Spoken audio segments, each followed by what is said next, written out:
Pemirsa, staf khusus Dewan Pengarah Badan Pembinaan Ideologi Pancasila, Antonius Beni Susetio atau Romo Beni, meninggal dunia pada Sabtu 5 Oktober dini hari.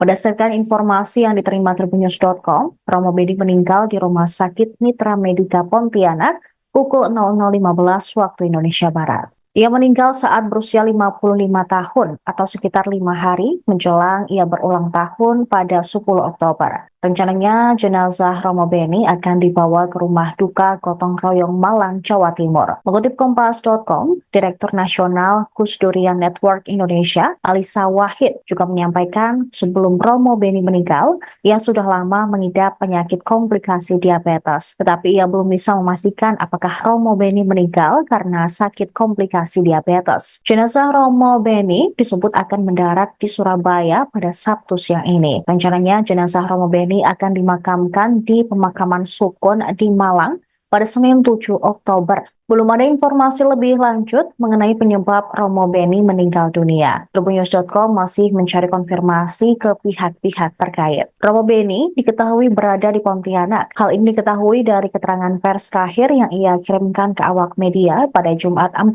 Oktober. Diketahui Romo Beni juga merupakan staf khusus Dewan Pengarah Badan Pembinaan Ideologi Pancasila. Ia lahir di Malang, Jawa Timur pada 10 Oktober 1968. Alumni Pasca Sarjana Sekolah Tinggi Filsafat dan Teologi Widya Sasana Malang pada tahun 1996.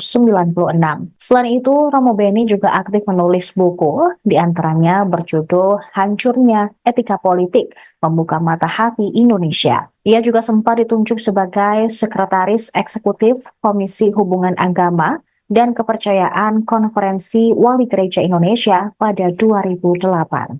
Download Tribun X sekarang, menghadirkan lokal menjadi Indonesia.